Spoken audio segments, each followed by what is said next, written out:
भारत की स्मृति में कृष्ण कोई एक व्यक्ति नहीं, कृष्ण एक युग, एक चेतना है। एक ऐसा नाम जो ऋग्वेद के मंत्रों में गूंजता है और महाभारत के युद्ध क्षेत्र में मौन होकर बोलता है। क्या देवकी पुत्र वासुदेव कृष्ण वही है जिन्हें हम श्री कृष्ण के नाम से जानते हैं, या ऋग्वेदिक कृष्ण कोई और ऐतिहासिक दार्शनिक सत्ता थे? ये कथा आस्था की नहीं, स्मृति, ग्रंथ और समय की है। समय जिसे हम बीता हुआ मानते हैं, क्या वह सच में बीत जाता है, या समय बस स्मृति का एक परत है जिसे हम समझ नहीं पाए? भारत की सभ्यता पत्थरों पर नहीं लिखी गई, यह स्मृति में रची गई। ऋग्वेद में देवताओं के नाम है, ऋषियों की आवाज है और एक ऐसा शब्द जो स्पष्ट नहीं पर शक्तिशाली है, कृष्ण। क्या ऋग्वेद का कृष्ण वही है जिसे हम महाभारत में श्री कृष्ण के रूप से जानते हैं, या देवकी पुत्र वासुदेव कृष्ण पहले एक मनुष्य थे, फिर समय ने उन्हें ईश्वर बना दिया? वह ऐसे युग में जन्मे जहां राजा नहीं थे, जहां निर्णय सभा में होते थे और सत्ता से ज्यादा संतुलन महत्वपूर्ण था। और फिर आया एक युद्ध जिसमें करोड़ों मरे, लेकिन जिसने शस्त्र नहीं उठाया वह इतिहास में सबसे ज्यादा याद किया गया। कृष्ण ने युद्ध नहीं लड़ा, उन्होंने चेतना लड़ी। वह न अर्जुन थे, न केवल सारथी, वह प्रश्न थे और स्वयं उत्तर। द्वारका डूबी नहीं, शायद हमने इतिहास को डूबने दिया। यह श्रृंखला भक्ति की नहीं, यह एक स्मृति की यात्रा है।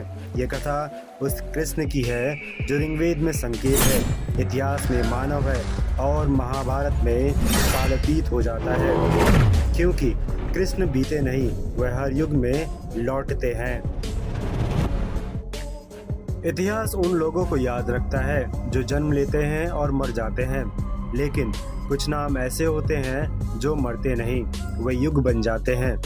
कृष्ण को जानते हैं मूर्ति में, कथा में, भक्ति में, लेकिन इतिहास कृष्ण को पहचान नहीं पाता, क्योंकि इतिहास एक व्यक्ति को ढूंढता है और कृष्ण एक प्रक्रिया है। भारत का इतिहास पत्थरों पर नहीं लिखा गया, यह स्मृति में जिया गया। यहाँ समय रेखा में नहीं, चक्र में दर्शाया जाता है, और इसी चक्र में एक नाम बार बार उभरता है, कृष्ण। जब हम खोलते हैं ऋग्वेद तो हमें वहाँ कोई बांसुरी नहीं मिलती, कोई मुकुट नहीं, वहाँ मिलता है एक शब्द, कृष्ण। कहीं भी वह अहंकार या अंधेरे में खड़ा दिखाई देता है, कभी संघर्ष के सामने, कभी विरोधी सत्ता के सामने।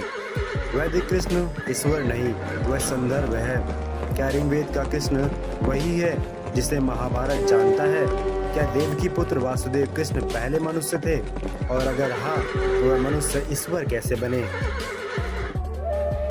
हजारों साल पहले एक ग्रंथ आया, महाभारत। यहाँ कृष्ण बोलते हैं, सोचते हैं, रणनीति बनाते हैं, और सबसे अजीब बात, वह युद्ध में शस्त्र नहीं उठाते।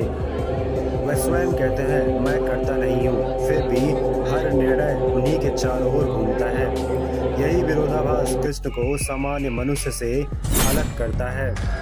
इसलिए प्रश्न यह नहीं कि कृष्ण देव थे या मनुष्य, प्रश्न यह है हम उन्हें किस काल में देख रहे हैं।